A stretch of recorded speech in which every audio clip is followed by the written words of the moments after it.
Bien, como había señalado en la oportunidad anterior, vamos a explicar en tal vez unas 3 sesiones los pliegos y documentos tipo que expidió para la ejecución de proyectos de infraestructura vial, única y exclusivamente por ahora, la Agencia Nacional de Contratación Pública. Ya había tenido oportunidad de hacer una explicación general frente a la competencia que tenía el Gobierno Nacional para la expedición de estos documentos, la cual entregó a la Agencia Nacional de Contratación Pública, y frente a ese punto pues ya hice referencia. El Congreso de la República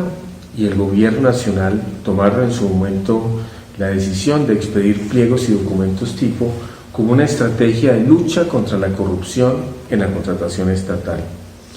A mí me parece que decisiones como estas verdaderamente no van a lograr una lucha efectiva contra la corrupción en la materia de contratación estatal. Yo creo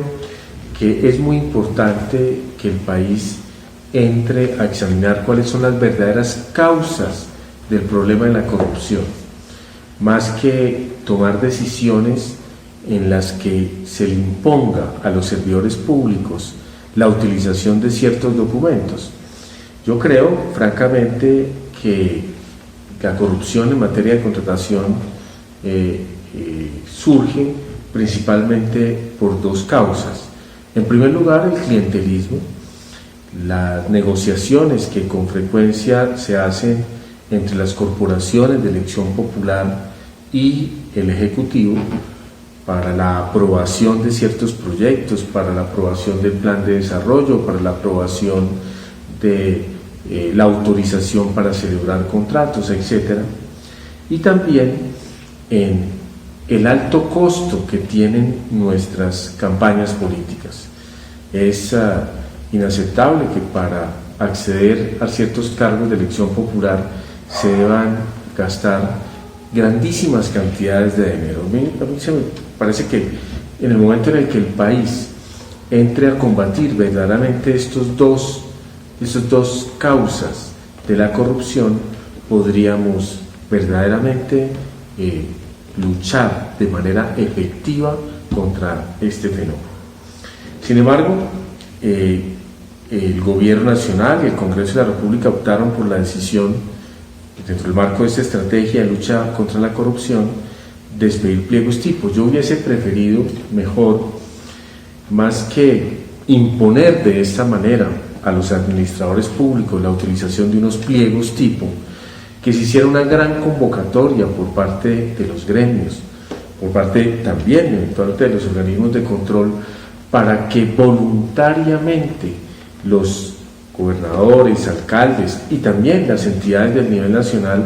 fueran adhiriéndose a la utilización de esta clase de documentos y que se estableciera como una estrategia de otorgar certificaciones de transparencia a aquellas entidades que voluntariamente iniciaran el camino a adherirse a la utilización de documentos preparados por las distintas agremiaciones. Eso me parece a mí que se podría ser mucho más efectivo que imponerlos, que establecerlos como una camisa de fuerza, porque de pronto lo que va a ocurrir, y ya ustedes se habrán podido dar cuenta, a la fecha después de la expedición de estos pliegos y documentos tipo para la construcción de infraestructura vial, la celebración de contratos de obra en el sector de infraestructura vial, ninguna entidad estatal ha iniciado un proceso de selección de infraestructura vial. Ningún departamento, ningún municipio, incluso ninguna entidad nacional. Entonces, lo que seguramente va a generar es que los administradores públicos, mientras no se combatan las causas que está generando la corrupción, pues van a dejar de hacer obras de infraestructura vial, donde tengan la posibilidad de manejar los pliegos de condiciones. Seguro eso es lo que va a ocurrir en el resto del año. Se va a ver pocas licitaciones en las entidades públicas de obras para la infraestructura vial. Ya estarán pensando en hacer parques, en hacer acueductos, en hacer alcantarillados, etcétera, etcétera, para no tener que someterse a esa camisa de fuerza que les impuso infortunadamente el Congreso de la República y el Gobierno Nacional.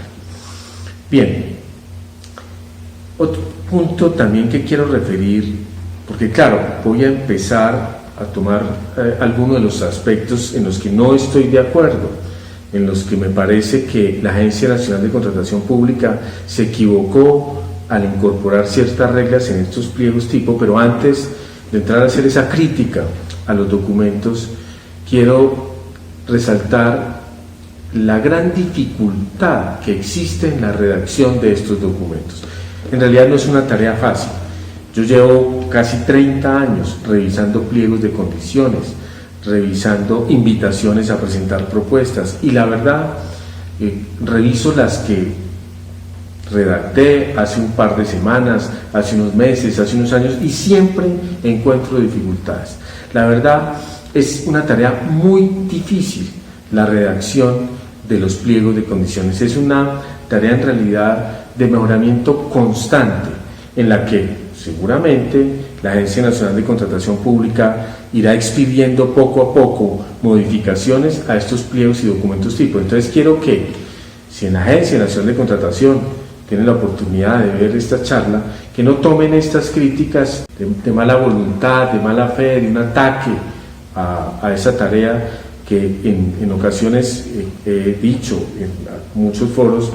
que las recomendaciones de la agencia han sido importantes, que han ayudado en la gestión contractual, pero en este caso hago unas críticas que quiero que sean constructivas para que en lo posible las consideren, las revisen y traten, digamos, de analizar la importancia de acogerlas o no acogerlas para efectuar las modificaciones que correspondan. La Agencia Nacional expidió la resolución 1798 de 2019, mediante la cual se desarrolló e implementó los pliegos y documentos tipo para la contratación de obra pública en proyectos de infraestructura de transporte. Entonces es muy importante que tengan en cuenta que estos pliegos tipo que inicialmente expidió la agencia son única y exclusivamente para contratos de obra pública, que así lo llamó, que voy a hacer ya una observación al respecto, de infraestructura de transporte. No aplican para contratos de consultoría, para contratos, su especie de interventoría, o para contratos de obra en un sector distinto a la infraestructura de transporte. La implementación de estos pliegos y documentos tipo en la resolución se refiere a que los pliegos y documentos tipos tendrán las siguientes partes. En primer lugar, un documento base de pliego tipo, que es el que me voy a ocupar inicialmente en una parte, digamos, de su componente. También unos anexos, unos formatos y unas matrices con formularios. Esa es la estructura general de los pliegos y documentos tipo. Y poco a poco, seguramente como consecuencia de las distintas observaciones y las dificultades que se vayan presentando, la agencia seguramente va a hacer ajustes. Yo les decía en la oportunidad anterior que estos pliegos tipos llegan al nivel de detalle de los criterios de selección, tanto de los criterios de selección referidos a las condiciones del proponente como los requisitos de la oferta. Extraño, digamos, en la información que ha sido publicada por la Agencia Nacional de Contratación Pública, el análisis del sector que realizó para la expedición del documento, porque en el decreto 1082 se exige que el análisis del sector es una de las bases, o se establece mejor, que es una de las bases y fundamentos para la redacción, para determinar el alcance de los requisitos habilitantes del proponente y en general de los criterios de selección. Entonces, como estos pliegos llegan al nivel de detalle de los criterios de selección, tanto referidos al proponente como referidos a las condiciones de la oferta, pues la agencia debió elaborar un análisis del sector. y ese análisis del sector debió publicarlo para que pudiéramos conocerlo, de dónde tomó la decisión de exigir experiencia en 6 contratos, de dónde tomó la decisión de exigir tal o cual índice de liquidez, etcétera, etcétera, porque eso obedece al análisis del sector. Entonces sería muy importante, seguramente la agencia lo hizo, muy importante que lo diera a conocer, que todos pudiéramos saber de dónde se tomaron las decisiones para la exigencia de los criterios de selección que se incorporaron en estos pliegos y documentos tipo. Yo les sugeriría que para esta charla fueran siguiendo los pliegos y documentos tipo. Yo les voy a ir refiriendo los numerales frente a los cuales voy a pronunciarme, voy a hacer algunas observaciones. El primer punto que quiero referir está en el objeto, que es el numeral 1.1. Allí se refiere que estos son los pliegos y documentos tipo para la contratación de una obra pública en el sector de transporte. Digamos que no ha advertido en realidad el gobierno y no ha advertido la agencia que en la Ley 80 de 1993 no existen contratos de obra pública. El contrato se llama simplemente contrato de obra, y eso tiene, digamos, una explicación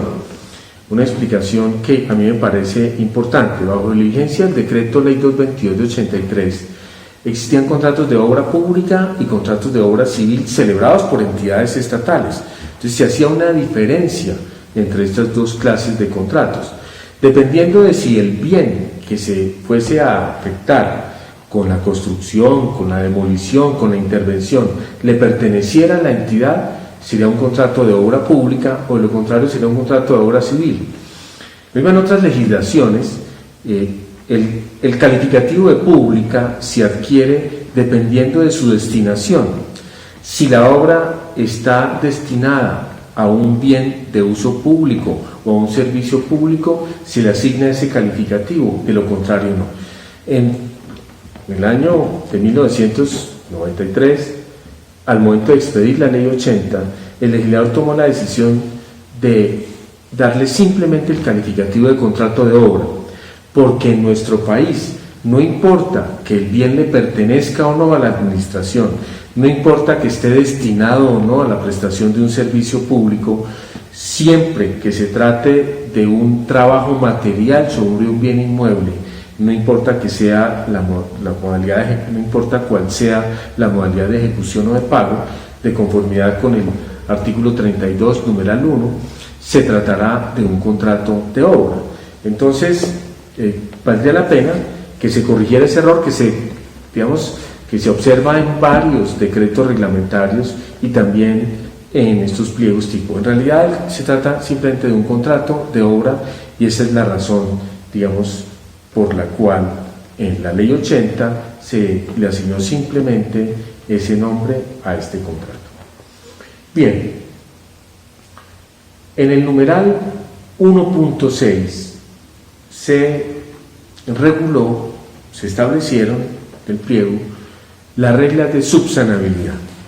Yo quiero remitirlos en detalle, tal vez a una de las primeras o la primera conferencia que hice por este medio, que es sobre los criterios de selección de contratista y las reglas de subsanabilidad. Hay una explicación detallada del tema y quiero que la revisen de conformidad con lo que estableció aquí la Agencia Nacional de Contratación Pública, pero sin embargo voy a hacer los siguientes comentarios frente a la regulación que incorporó la agencia en el numeral 1.6 de los pliegos de condiciones. En varias cosas estoy de acuerdo y en otras no, como voy a pasar a explicar. Señala en el inciso primero de este numeral 1.6 que el proponente tiene la responsabilidad y la carga de presentar su oferta en forma completa e íntegra, esto es, respetando todos los puntos del pliego de condiciones y adjuntando todos los documentos de soporte o prueba de las condiciones que pretenda hacer valer en el proceso. Estamos completamente de acuerdo. Yo lo señalaba en la conferencia inicial que refería hace un momento, que lo que las entidades estatales esperan de los proponentes es que se sometan a las exigencias del pliego. Y yo diría, tanto sustanciales como formales. Eso sería lo más fácil para la evaluación de las propuestas por parte de las entidades estatales. Y eso sería lo más fácil para que se pudiera garantizar la pluralidad de ofertas. Pero, infortunadamente, los oferentes no se someten de manera estricta y rigurosa a las exigencias de un pliego o a las exigencias de una invitación. Y ahí entonces entra el problema y la dificultad de saber si esa desviación, si ese incumplimiento por parte del proponente de un requisito motiva o no el rechazo de la oferta. Pero estoy de acuerdo, digamos, en esta primera afirmación o en esa primera disposición que hizo la agencia en el numeral 1.6, en el sentido de que los oferentes deben cumplir con las condiciones exigidas en el pliego. Lo mismo, estoy de acuerdo en el siguiente inciso de ese numeral 1.6, en el que impone la agencia que, de ser necesario, la entidad deberá solicitar a los proponentes las aclaraciones o precisiones o solicitud de documentos que puedan ser subsanables. Y agregó, no obstante, los proponentes no podrán completar, adicionar, modificar o mejorar sus propuestas. Aquí valdría la pena, ojalá que la agencia en la siguiente versión fuera un poco más clara en el punto, pero les recuerdo lo que les señalaba yo en la conferencia sobre los criterios de selección y las reglas de subsanabilidad. Hay que distinguir entre modificar, completar, adicionar o mejorar una propuesta. Eso solamente es posible si la ley expresamente lo permite o si la entidad en el pliego así lo ha dispuesto. Les indicaba yo que hay casos en los que la ley permite modificar una propuesta. Por ejemplo, en la selección abreviada de bienes y servicios de características uniformes y de común utilización, en las que el precio puede ser modificado en la subasta, en la que puede hacerse lances modificando el valor inicialmente ofertado. En ese caso, la oferta se modifica, pero se modifica porque la ley expresamente establece que eso es posible. Lo mismo ocurre en la licitación pública, cuando la licitación es tramitada bajo el esquema de conformación dinámica de la oferta. La ley expresamente establece que en ese caso la oferta puede ser objeto de modificación en todo lo que tiene que ver con el factor de calidad, para mejorarla en lances sucesivos. También las entidades estatales podrían, en casos diferentes, establecer que la oferta fuera objeto de modificación, y en ese sentido en esos casos, cualquier proponente podría modificar la oferta, porque simplemente se cumpliría una condición prevista o una disposición expresamente prevista en el pliego. Pero el esquema que adoptó aquí la Agencia Nacional de Contratación Pública es que, por regla general, las entidades estatales no pueden permitir que las ofertas se modifiquen, no pueden permitir que sean completadas, adicionadas o mejoradas. Y así lo impone el artículo 30 de la Ley 80 al momento de regular el trámite de la licitación pública. Entonces, no se estableció expresamente ninguna posibilidad para la modificación de las ofertas. Fue claro el pliego en señalar, y eso pues, no está mal, en indicar que las ofertas no pueden ser objeto de adición, no se pueden modificar, no se pueden mejorar y no se pueden completar. Pero entonces ahí debió haber hecho la diferencia en qué consiste subsanar y cuál es la diferencia con modificar, complementar o adicionar la oferta. Yo les decía que subsanar debe entenderse como entregar documento o información que fue referida, es decir, en la oferta, es decir, que es soporte del ofrecimiento. Me explico. Si un oferente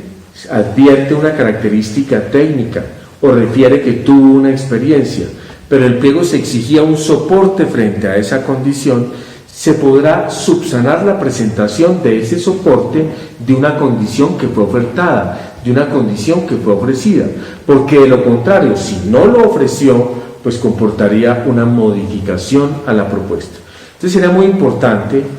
que la agencia hiciera esta claridad, que señalara, si esa por supuesto es la decisión, que no se puede modificar, complementar, adicionar o mejorar las propuestas, y que es diferente,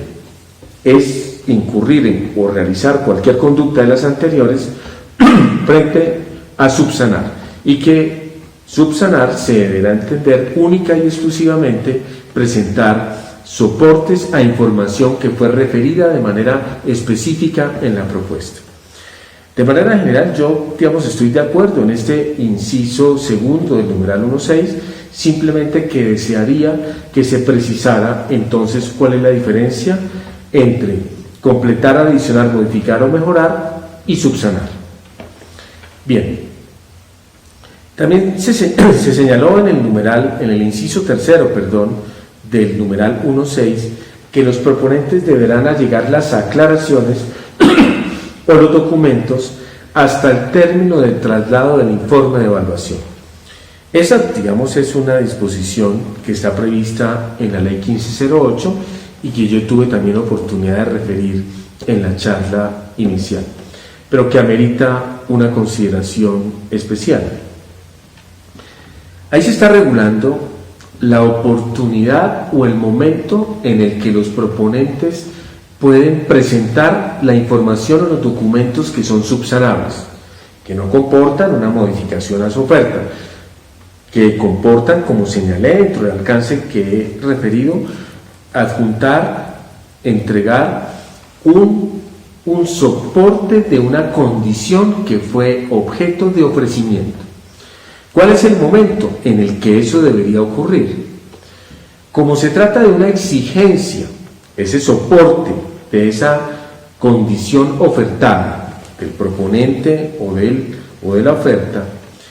para que la entidad pueda realizar la evaluación integral de la oferta,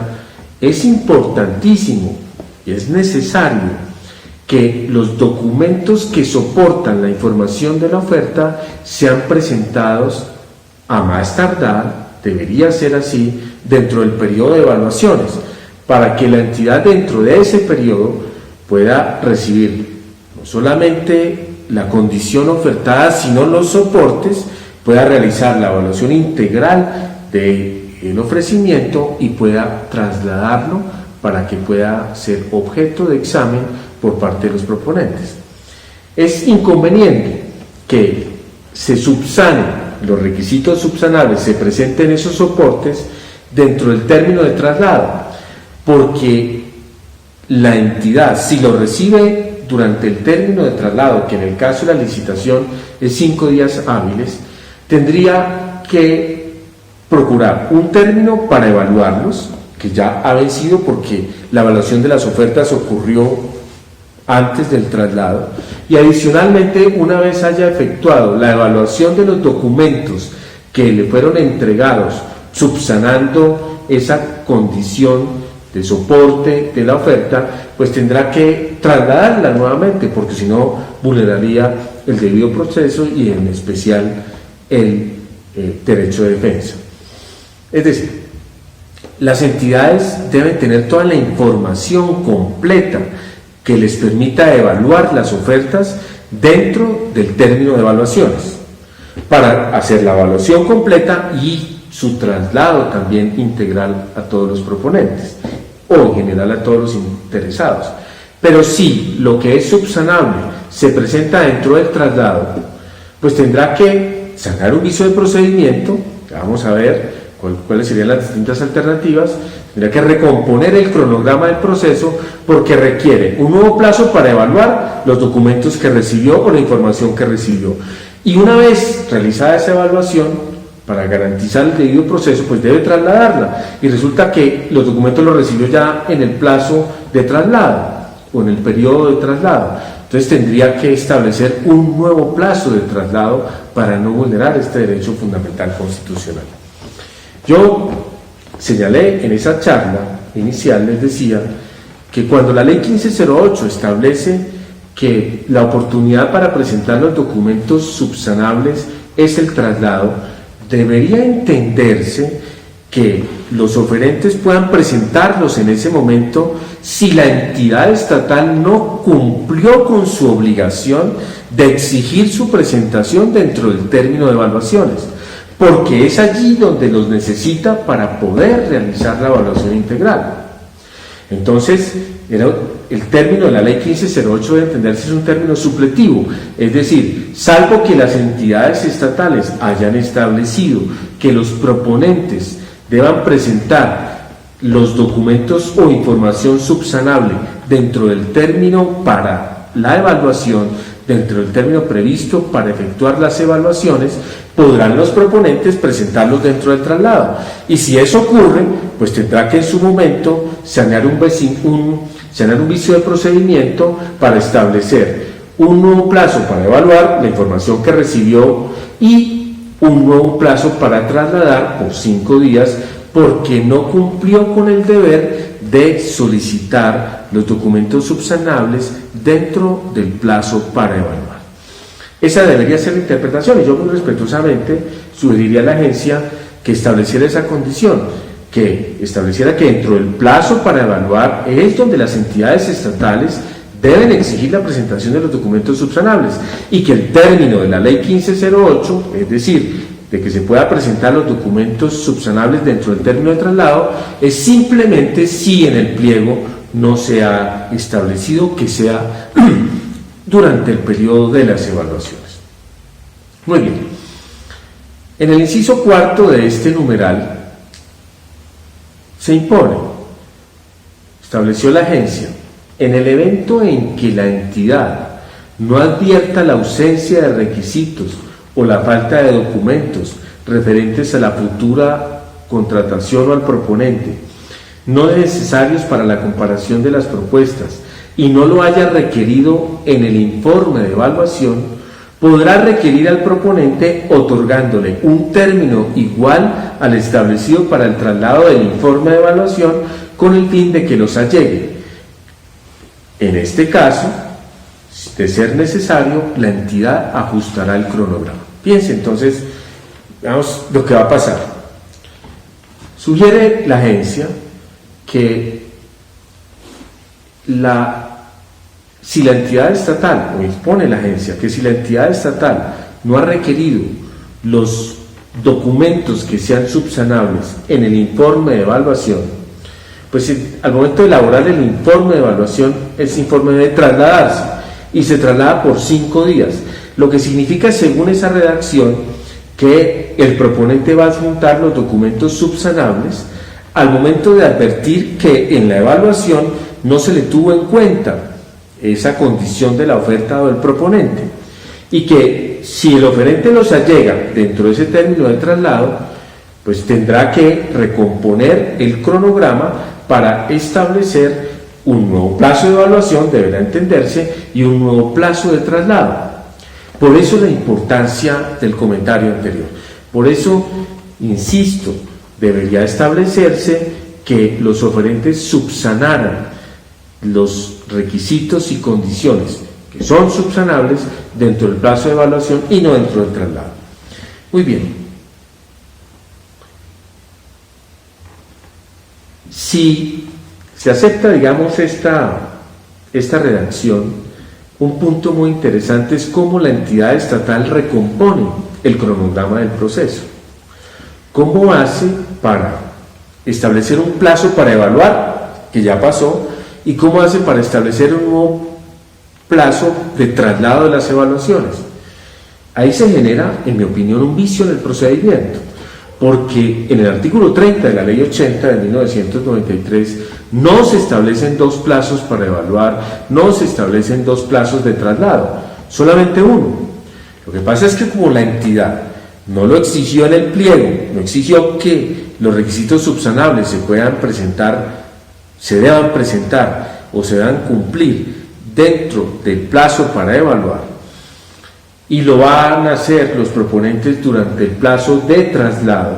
pues se genera un vicio de procedimiento, porque tendrá la obligación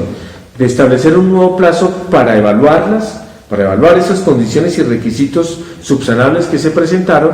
y también un nuevo plazo para trasladarlas. Entonces, lo ideal sería que se cambiara esta redacción un poco con el alcance y las condiciones que yo he referido, para que se procure que no en todos los casos sea necesario sanear un vicio de procedimiento de forma. Ya había señalado yo, tal vez en la primera charla, que en el artículo 49 de la Ley 80 se impone que ante la ocurrencia de un vicio de procedimiento de forma, y cuando las reglas de la buena y correcta administración lo indiquen, la entidad estatal mediante acto administrativo podrá sanar el procedimiento. Si la entidad no ha cumplido con su obligación de pedir los documentos subsanables dentro del plazo para evaluar, pues se genera un vicio de procedimiento y tendrá que aplicar el artículo 49 y en un acto administrativo recomponer el cronograma del proceso, volverlo a establecer para señalar el nuevo plazo de evaluaciones de los requisitos que recibió en el traslado de las evaluaciones, y un nuevo plazo de traslado que deberá ser necesariamente también de 5 días. Muy bien, también señala la agencia en estas reglas de subsanabilidad que impuso en el pliego tipo, que todos aquellos requisitos de la oferta que afecten la asignación del puntaje, incluyendo los necesarios para acreditar los requisitos de desempate, no son subsanables,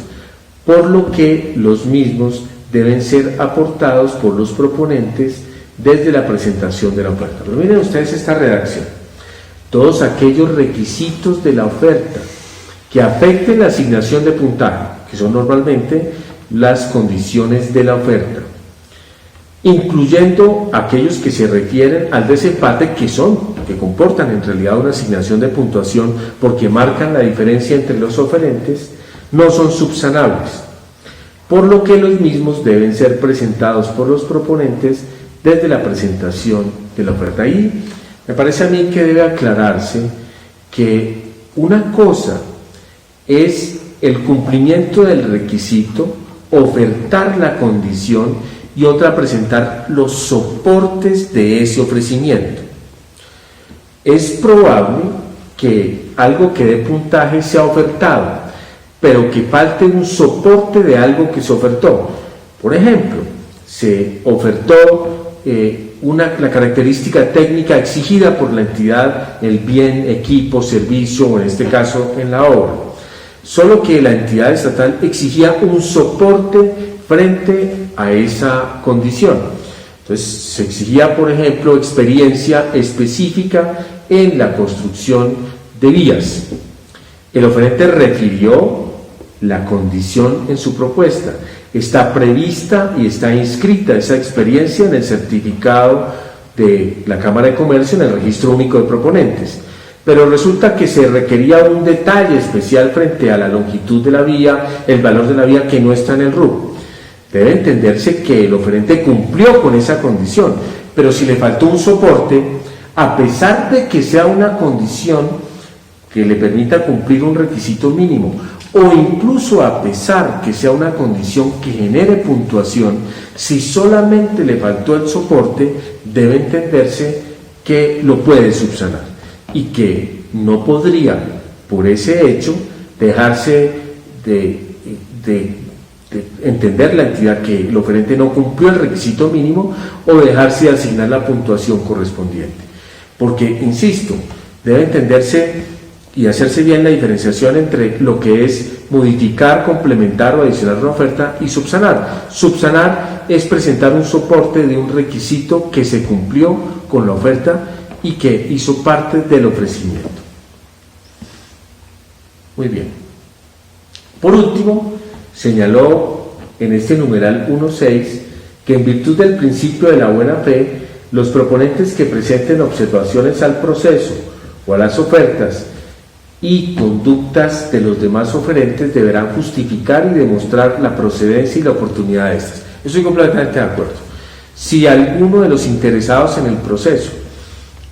considera que los proponentes o algunos de ellos presentaron información inexacta, imprecisa, etcétera, pues no basta con que hagan la afirmación, sino que tienen la obligación de presentar los soportes, porque la única manera de desvirtuar la aplicación del principio de la buena fe es presentando en forma debida los soportes y la información necesaria.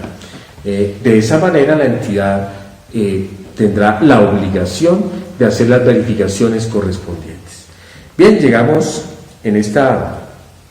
primera charla del pliego tipo que expidió la Agencia Nacional de Contratación Pública para la contratación de obras en proyectos de infraestructura vial únicamente hasta el numeral 1.6. En la siguiente vamos a seguir haciendo una explicación de cada uno de los numerales. Les agradezco mucho por escuchar estas conferencias.